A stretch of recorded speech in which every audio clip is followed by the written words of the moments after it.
And that is a high-level overview of what we can expect from today's spacewalk. If you're just joining us, 2 NASA astronauts are currently suited up and in the crew airlock and are working their way through depressurization procedures. Today's spacewalkers are NASA astronaut Steve Bowen, and today will be his 9th spacewalk, as well as NASA astronaut Woody Hoberg, who will be completing his 1st spacewalk.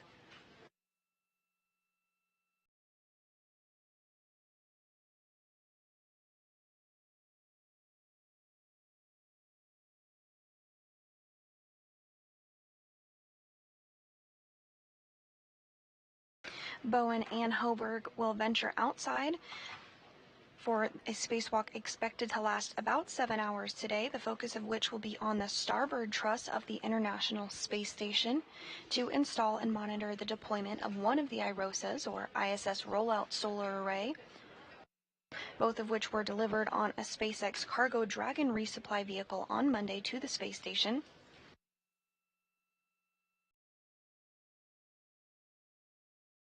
And today's spacewalk is the 264th in support of space station assembly, maintenance, and upgrades. This is the 7th spacewalk in 2023 and the 5th spacewalk for Expedition 69.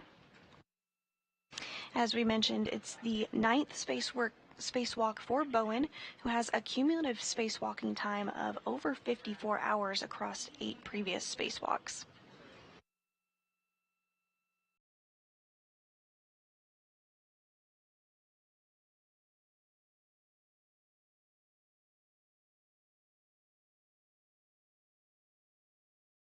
The IROSA that the crew will install today is 60 feet long and 20 feet wide. It shades a little more than half of the original or legacy arrays, which are 112 feet long by 39 feet wide. Each new IROSA produces more than 20 kilowatts of electricity, and once all the IROSAs are installed, it will enable a 30% increase in power production over the International Space Station's current arrays.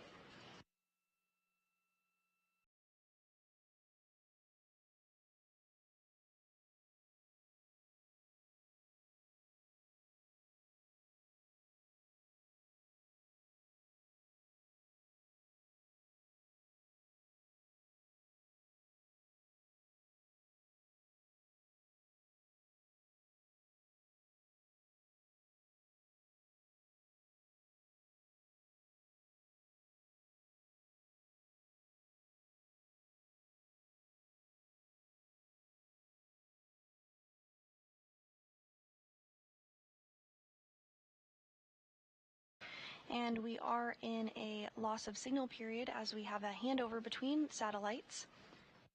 However, we are expecting communications and video to be back here in less than a minute.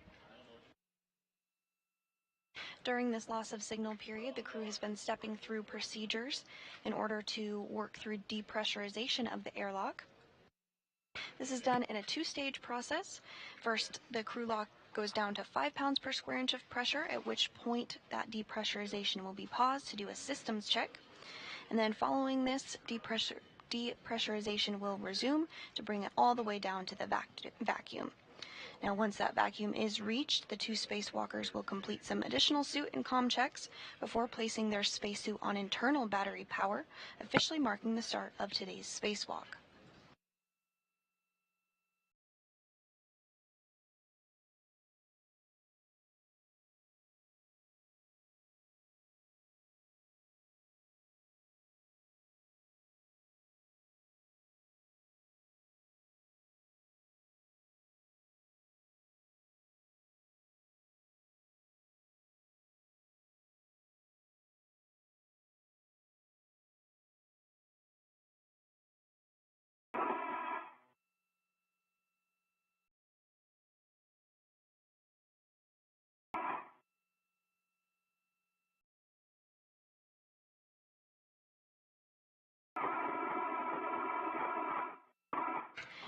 And pressure inside of the crew lock is about 7.27 pounds per square inch. Again, we'll pause once that pressure reaches 5 pounds per square inch.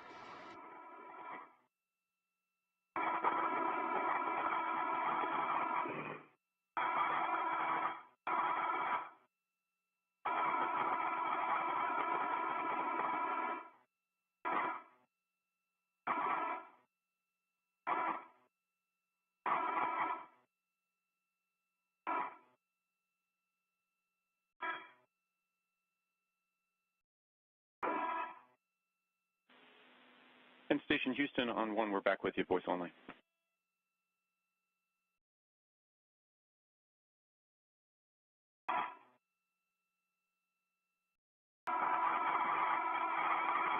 Nick, we have you live clear, copy, voice only, thanks.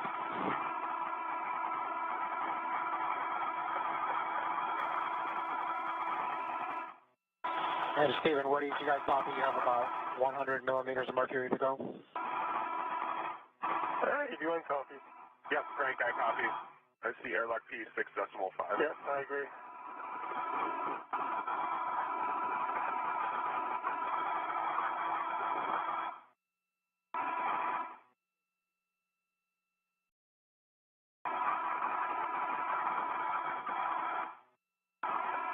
Pressure inside the crew lock now at 6.35 pounds per square inch of pressure.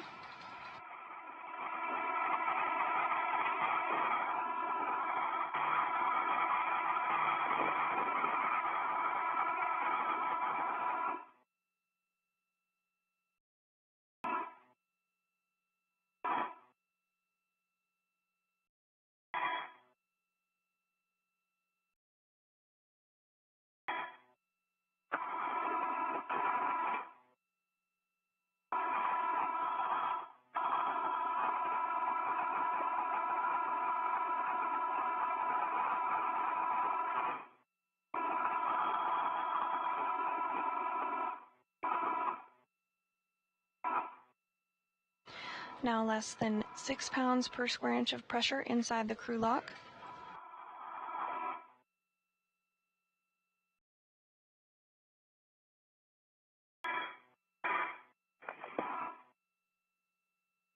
Again, once we do reach 5 pounds per square inch, that depressurization will be paused to do a systems check.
Everything's still looking good for depressurization, now at 5.18 pounds per square inch of pressure inside the crew lock.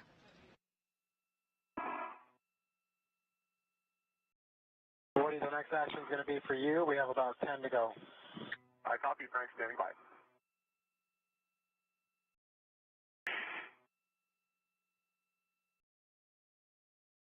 Woody, depress pump, man ISO valve closed. Both of you can expect an alert tone. Closed. And copy closed. Okay, next thing we're going to do is a leak check.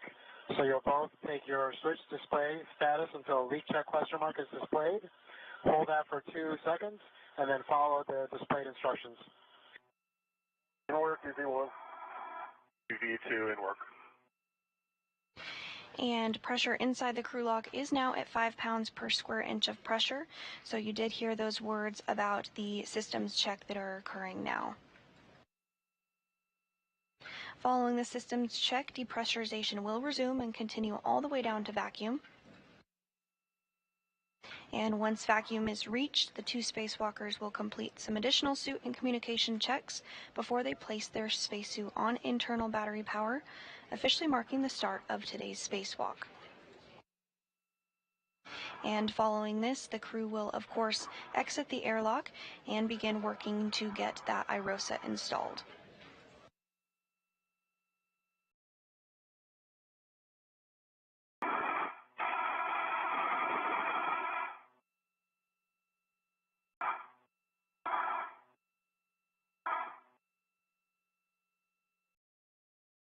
Check complete, EV1. Moving to EVA. That'll be a minute. Same for EV2. Copy, good. Leak check for both. Good news. And then correct, you both want your O2 actuators to EVA. So let me know when that's complete. EV2's in EVA. EV1's in EVA. The O2 actuator EVA for both Woody and Steve. Nice job. Woody, you're going to take the depress pump man ISO valve to open. Both of you can expect an alert tone. Copy. Press pump man, ISO valve is open.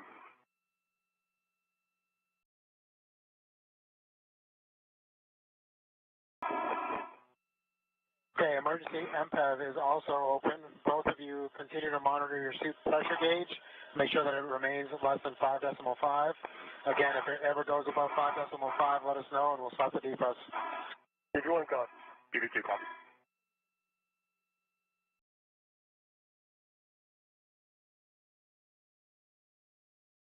Woody, the next action will be at 2 PSI. Copy, I see it. And those system checks looking good. Depressurization is continuing as expected.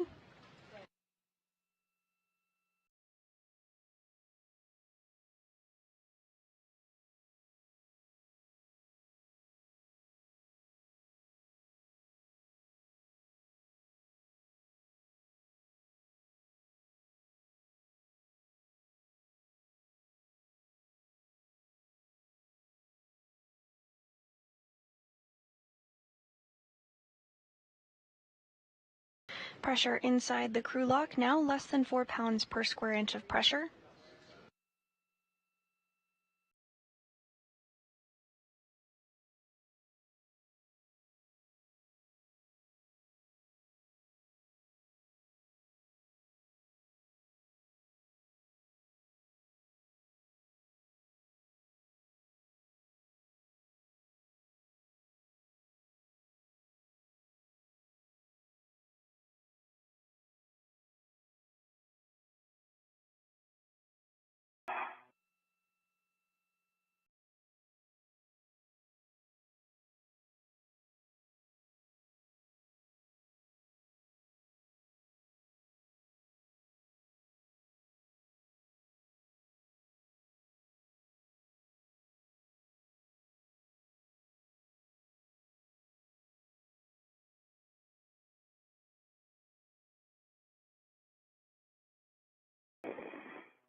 Pressure inside the crew lock now approaching 3 pounds per square inch of pressure.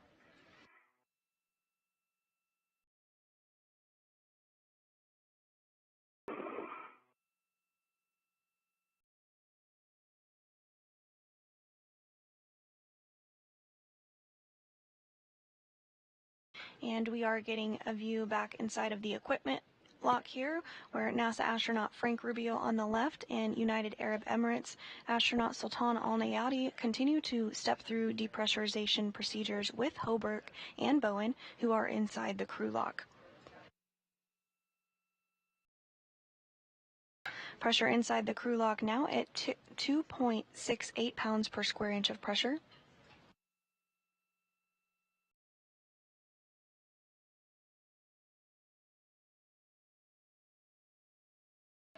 Once vacuum is reached inside the crew lock, the 2 spacewalkers will complete additional suit and communication checks before they do place their spacesuit on internal battery power, which will mark the official start of today's spacewalk. A U.S. spacewalk start and end time is measured from the time the crew places their spacesuit on internal battery power. And Woody, we're at 123, continuing to 103. Copy, Franklin. Receive 2.1.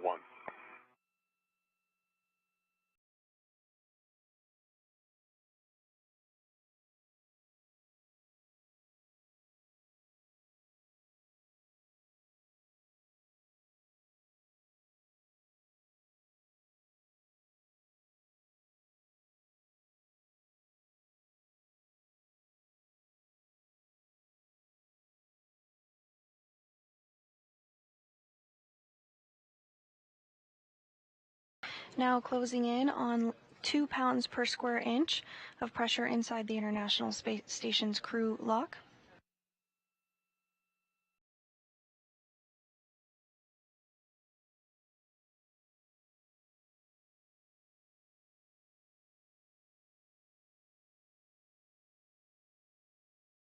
Okay, Woody, we're at 103. Depress pump man ISO valve closed.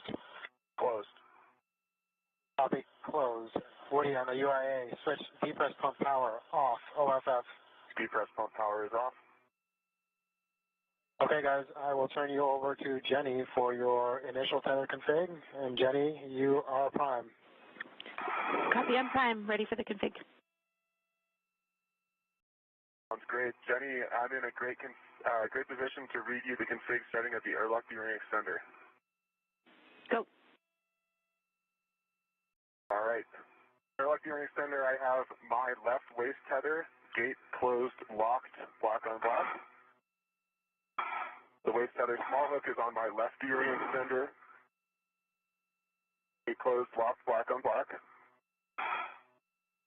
Also on my left gearing extender, I have my red hook.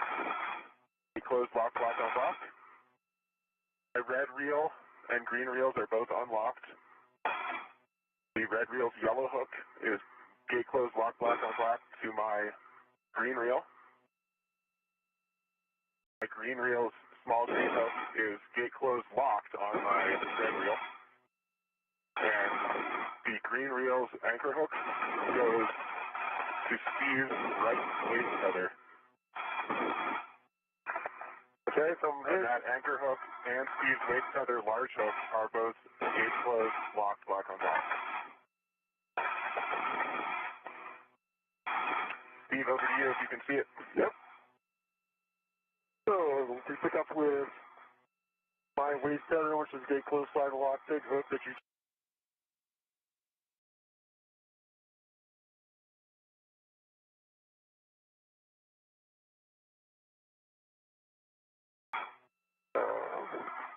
Safety tether, red hook, gate closed, slide lock on my right B-wing extender. The yellow hook is gate closed, slide lock to the green rail. Both reels are unlocked. I have the blank hook to my mini workstation. On my left-hand side, I have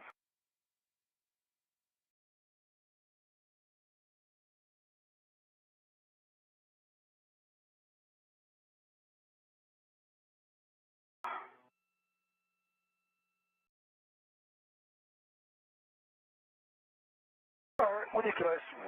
Here we go. So you need Copy to all. That I need is, to get back so I can actually eventually open the hatch. I copy all. We are in a good config.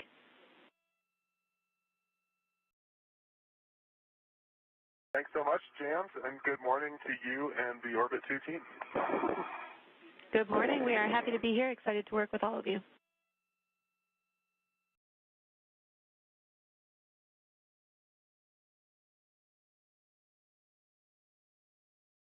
And you are now hearing the voice of Jenny Gibbons, who is the ground IV.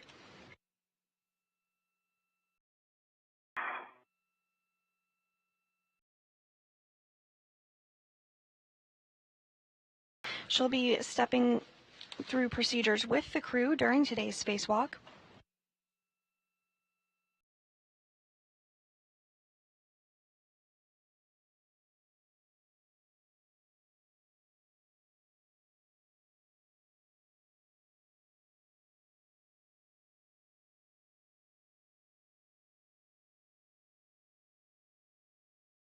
And that pressure inside the crew lock now at vacuum. Woody and Steve, we're continuing the deep press here. It'll take a couple of more minutes.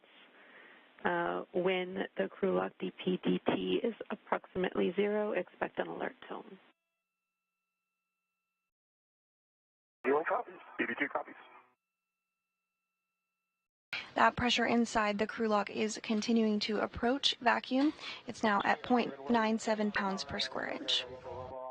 Hey, you guys crush it. Good luck out there. It's going to be fun to watch you guys do this.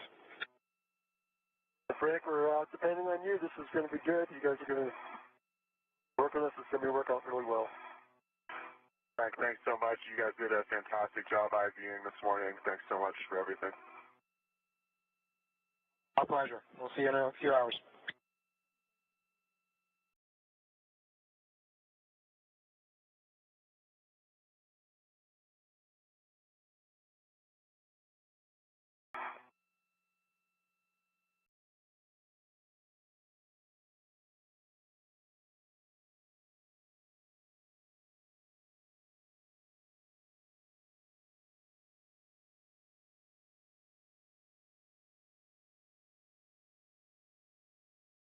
Everything continuing to go smoothly this morning as NASA astronaut Woody Hoberg and Steve Bowen. Tracking around 8 or 9 more minutes down to 0.5 psi.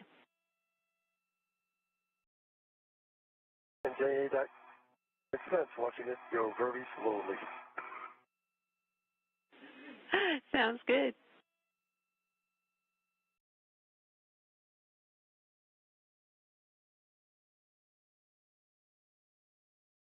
Again, everything going smoothly so far this morning as we anticipate the spacesuits to be switched over to battery power here shortly as soon as those comm checks and system checks are completed. Following this, the crew will egress or exit the hatch after they open the thermal cover.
And we are continuing to get views inside the International Space Station. You are seeing NASA astronaut Frank Rubio, who helped get Bowen and Hoberg suited up and ready to go this morning. All Nayati now floating into screen as well. Bowen and Hoberg are inside the crew lock, which continues to depress, now at 0.64 pounds per square inch, rapidly approaching vacuum.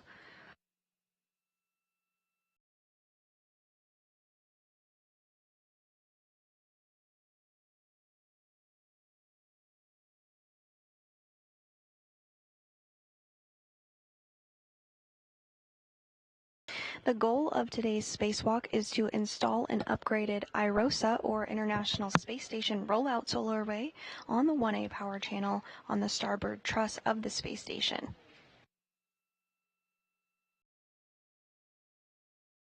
Today's IROSA installation will be the 5th installed on the space station.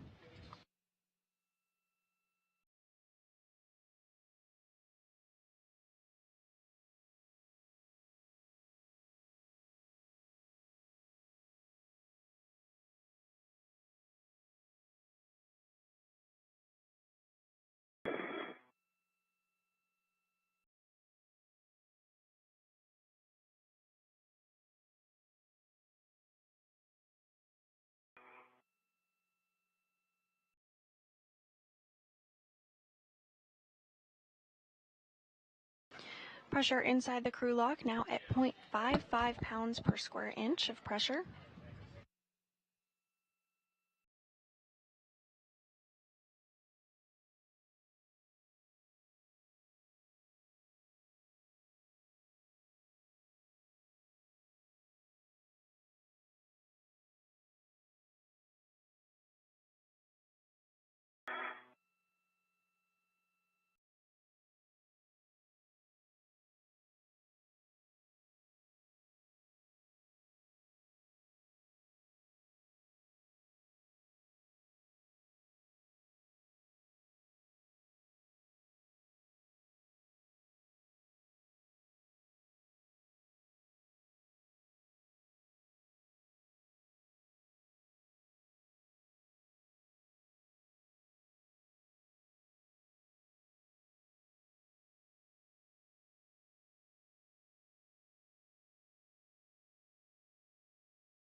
And pressure inside the crew lock now at 0.5 pounds per square inch of pressure.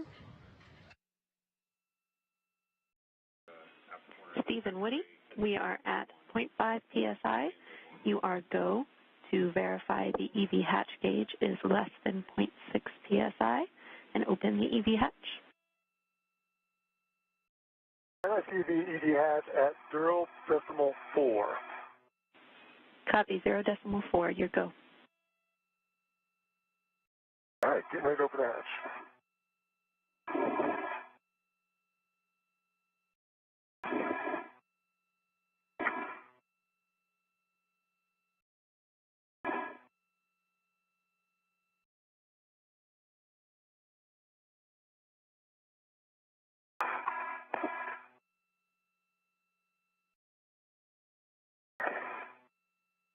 All right, hatch is open. Valve is coming closed. Copy, Steve. Equalization valve is closed. Hatch is open, equalization valve is closed.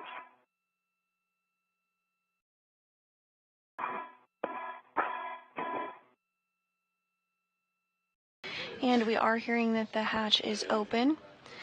Pressure inside the crew lock now at vacuum. Both Hoberg and Bowen are now going to work together to egress or exit the airlock. Copy, Frank. Emergency MPEV closed. Now we are in post-depress. Woody and Steve, on your DCMs, switch power to BAT, stagger your switch throws, and expect a warning tone. EV1 power to battery. Copy. EV2, going to battery. EV1, good restart, blank, no bite.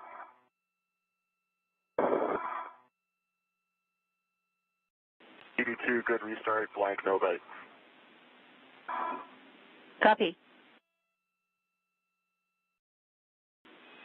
We verified you have a functional display. Switch power EV1 and 2 to off, OFF on the UIA. All right, UIA, power EV1 and 2, both off. Copy. Check power EV1 and 2 LEDs. All 4 are off, OFF. 4 LEDs off. Copy, off. Switch display to Pro to verify functional display. EV1 switch display functional. EV2, display functional. Copy, 2 functional displays. You can disconnect your SCUs, install your DCM covers, and stow the SCUs in their pouches.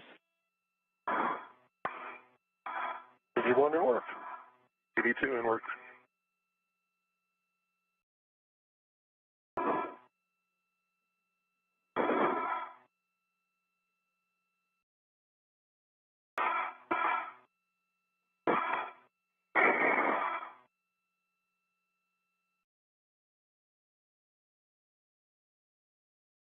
All right, EV1, correction EV2, SCU in the pouch.